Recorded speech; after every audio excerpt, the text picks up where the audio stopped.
Broadcasting Company. Sa balita, komentaryo, isyu, serbisyo publiko. Aksyon Radio! Sa Bacolod, Aksyon Radio! Aksyon Radio!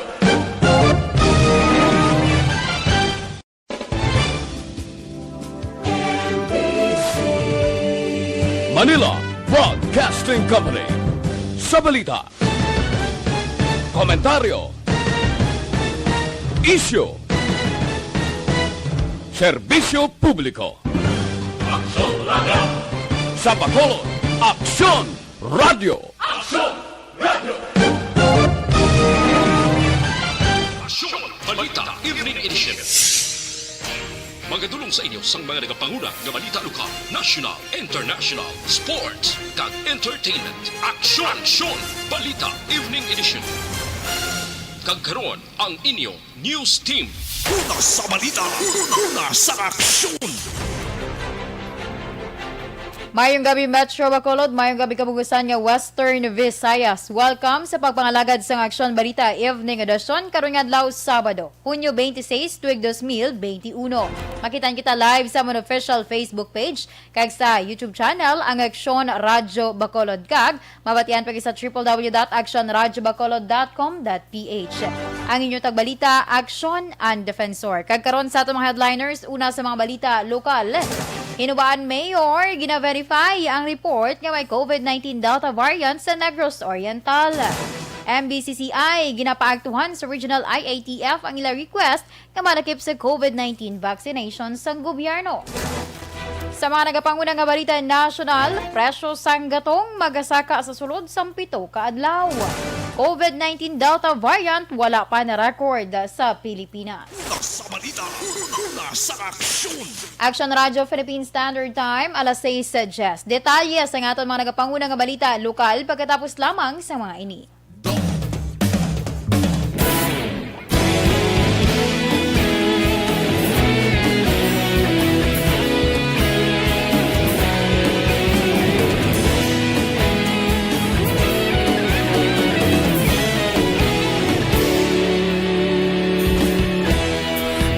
Pasang banwa, mapugnaw nga hangin nagadapyan na. Ikaw na ang ginapamatian namon ginasanligan. Tingog sang probinsya, kamatuuran ginapalap na. Minsay nga may dala, paglaom kag kasanan. Inuig na nagligan, ikaw gihapon ang ako nga istasyon. Sa pagbudlak sang adlaw, sa pagtuhaw sang biton. Mga balita may dala inspirasyon. Aksyon Radio, Bacolod man sa gihapon. Padayon Aksyon Radio, Bacolod saludo sa imo. Padayon Aksyon Radio, salamat sa pagserbisyo.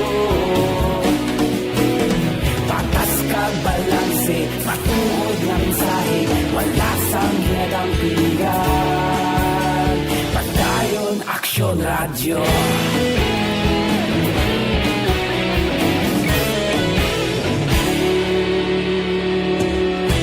Bacolod nun kag Negros anon inyong pamatian.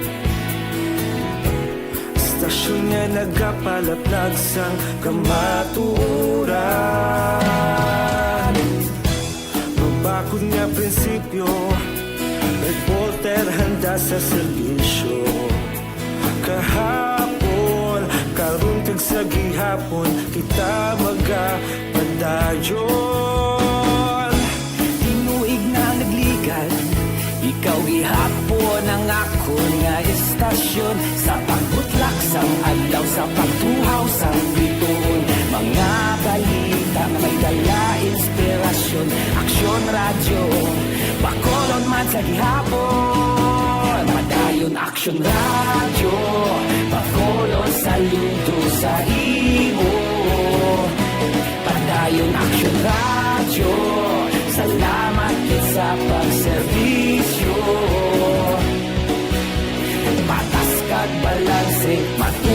nga mensahe, wala sa ginadampigan.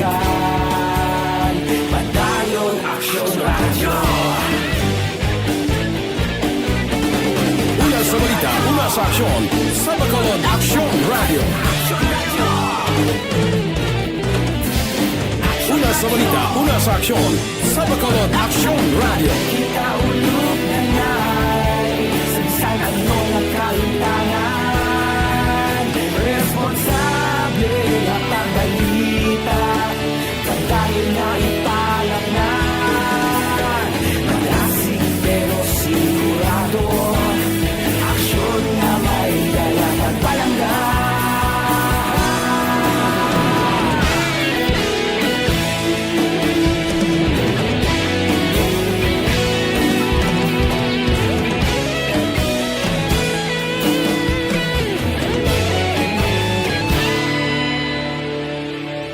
Padayon Aksyon Radyo, Bacolod saludo sa imo.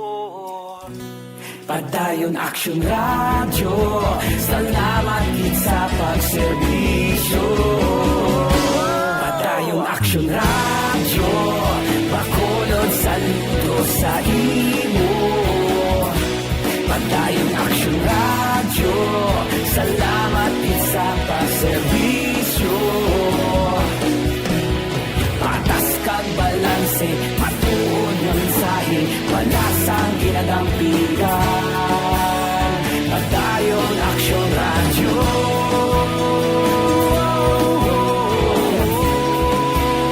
Padayon Aksyon Radyo.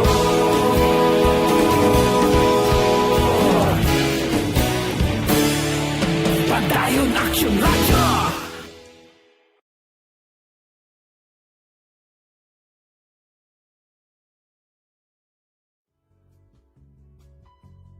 Hindi pa rin natatapos ang laban natin sa COVID-19.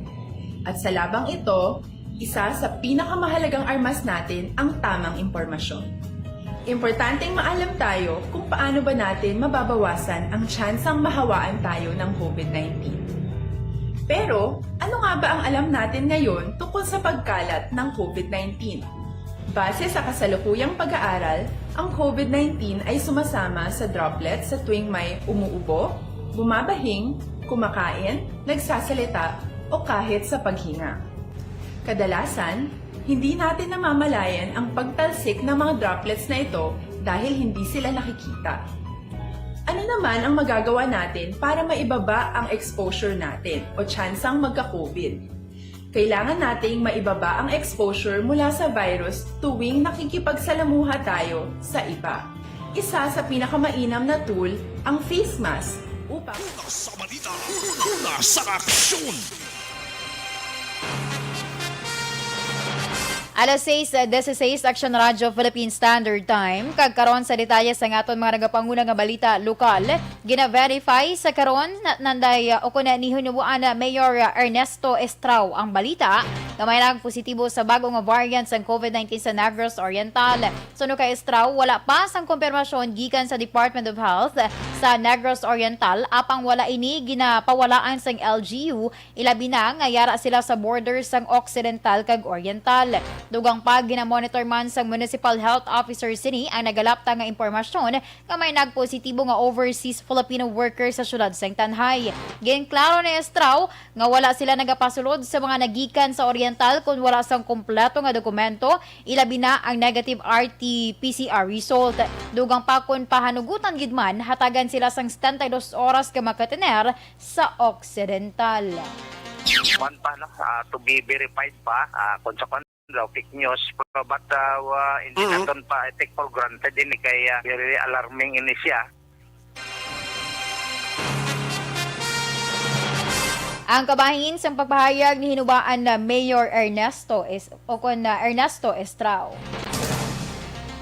Sa iba nga balita lokal, nagalaom si MBCCI Chief Executive Officer Frank Carbon nga maaktuhan na sa Regional IATF ang hinapanawagan nga walakip ang ilahanay sa vaccination program paagi sa COVID-19 vaccine nga alokasyon gikan sa gobyerno nasyonal. Suno kay Carbon, mayara na sila sang ginpadala nga request sa RIATF apang ini wala pa nahimuan sa nagakaigo nga pag-akto. Dugang pa ni Carbon, mas maayo kung tani nga malakip na sa priority list ng ilang grupo kag mga empleyado sa sektor nga natala na bakunahan sa masunod nga bulan. Nagapati ini nga kung mayara sang bastante nga supply sang bakuna ang tagsa ka mga LGU, mahatagan man sang oportunidad ang mga negosyante nga makapaninguha sa pagbangon antes magtakop ang 2021. Nagpadala na kami appeal dito sa aton nga Regional Vaccination Operation Center tag kay Galvez nga ilang taon man di. In fact nagkadto na gani si Galvez Iloilo tungod sa panawagan sa nag-meeting siya. Ang kabahin sang palayag ni MBCCI Chief Executive Officer Frank Carbon. Ginapaabot ni Dr. Chris Sorongo ng Deputy for Medical Bacolod sa EOC nga madugangan pa ang supply sa bakuna nga mabaton sang Bacolod. Ilabi na nga ang syudad nagapanguna sa NCR Plus 10 nga ginakilala nga may pinakadamo nga kaso sang COVID-19. Suno kay Sorongon, kadamo na sang bakuna nga nag-inabot kagamat-amat naman nga nagakooperar ang pumuluyo. Dugang pa ni Sorongon, ginapatuman nila ang paglibot sa komunidad sa tuyo nga mabakunahan ang mga pumuluyo nga mga bedridden. Ginpalayag man ni Sorongon nga na-check naman sang DOH kag iban nga natungdan nga hensya ang ultra low temperature freezer nga mahimo makastore sang 40,000 ka vaccines. Subong sila wala pa advisory ang ato Department of Health. But yesterday, tungod na bilong ang Bacolod City, actually number 1 kita sa plus 10, nag-expect kita nga ba anytime next week may maabot naman na bakuna nga location sa ato, no?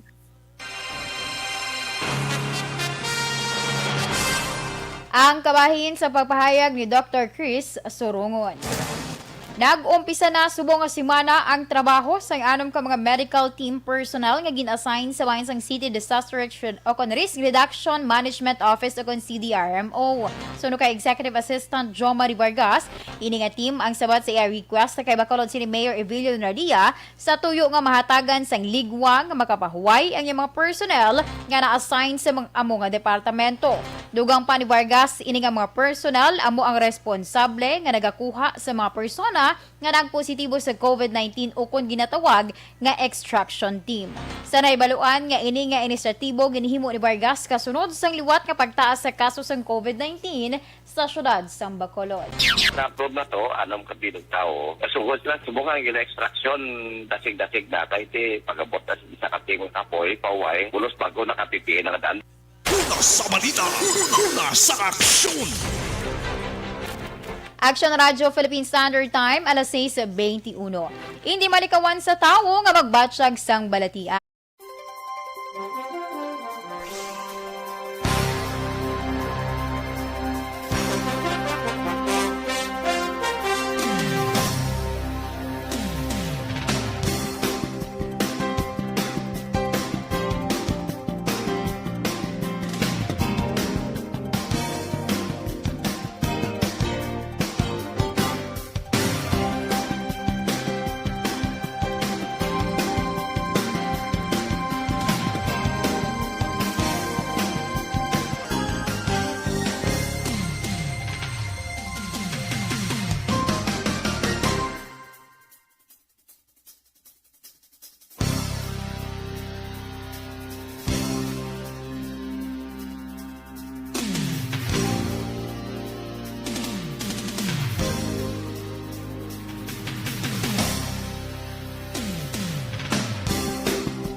Bakit kailangang magpabakuna?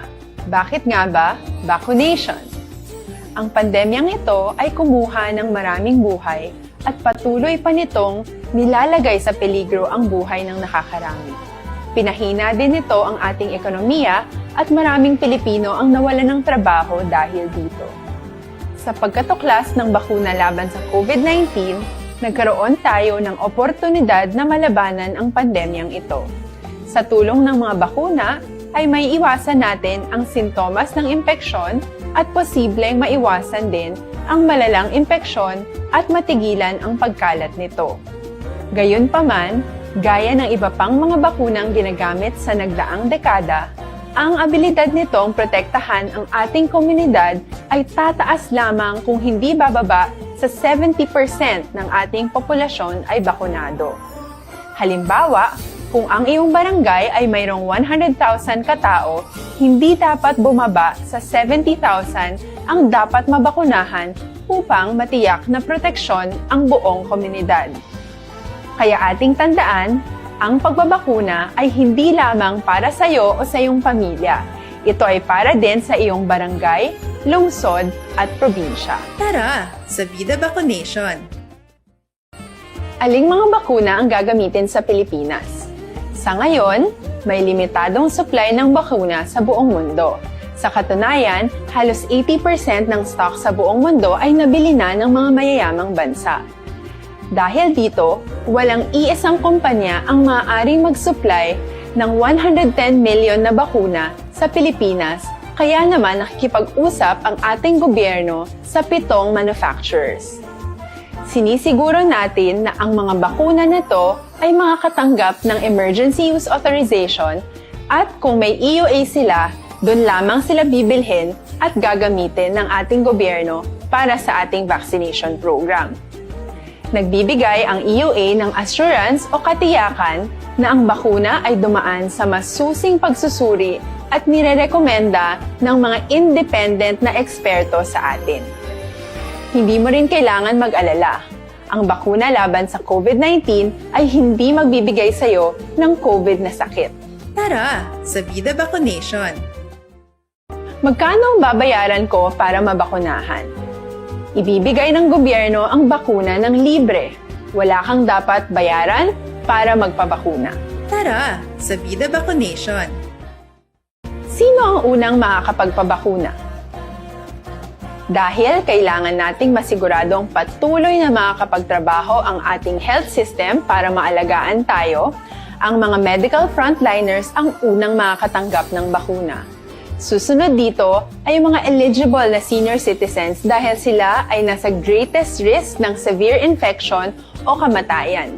Alam natin ito dahil sa ating lokal na datos na mas mapanganib ang COVID-19 sa mga matatanda. Ang pagkakasunod-sunod na kung sino ang unang makakatanggap ng bakuna ay natukoy sa tulong ng mga eksperto. Tara, sa Vida Vaccination! Kailan at saan ka dapat magpabakuna?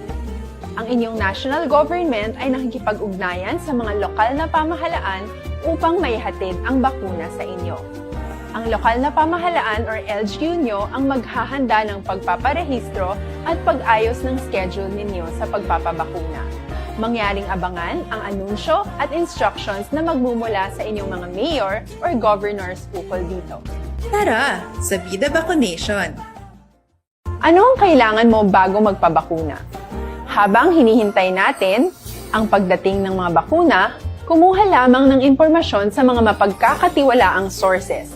Magtanong lamang sa mga licensed medical professionals ukol sa wastong pagbabakuna para sa COVID-19. Matuto rin tayong mag-verify ng ating mga nababasa o naririnig. Tanging tamang impormasyon lamang ang makakapaggabay sa atin sa ating desisyon na magpabakuna.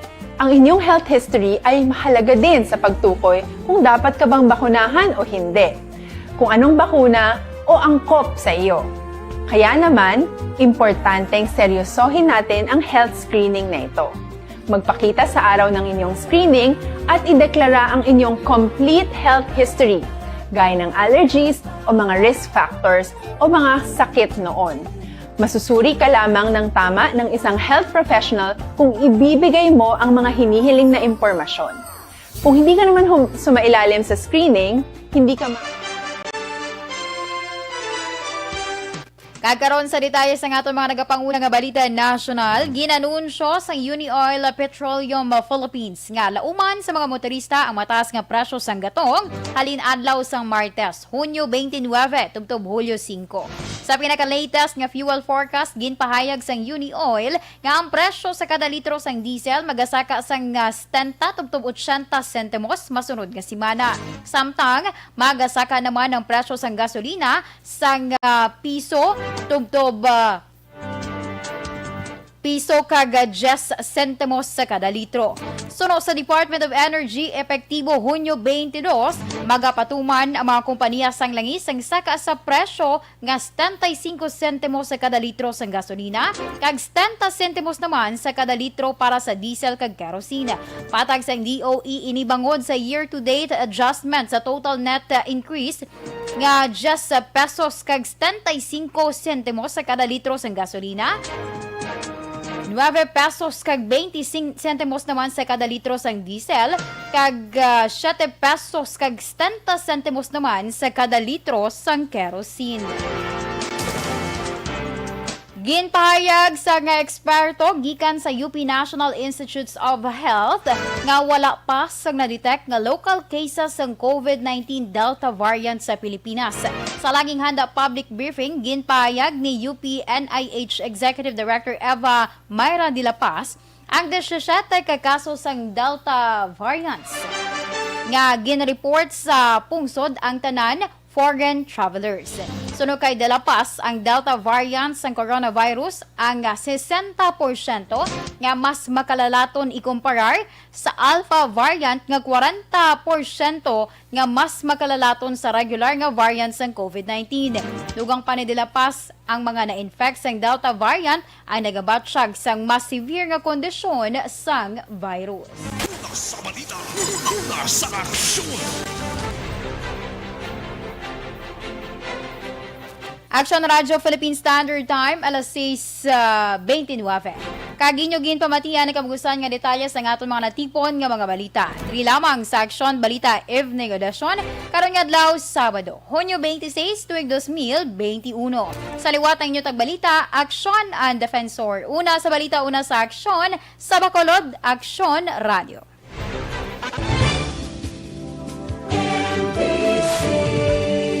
Manila Broadcasting Company. Sa balita, komentaryo, issue, serbisyo publiko. Aksyon Radio. Sa Bacolod, Aksyon Radio. Aksyon Radio.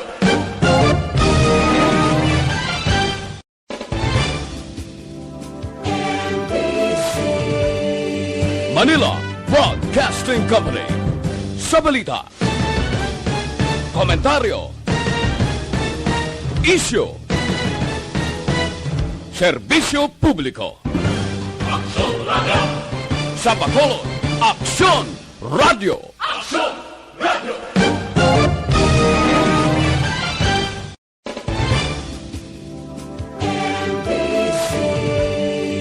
Manila Broadcasting Company. Sa balita, komentaryo, issue, serbisyo publiko. Aksyon Radio. Sa Bacolod, Aksyon Radio.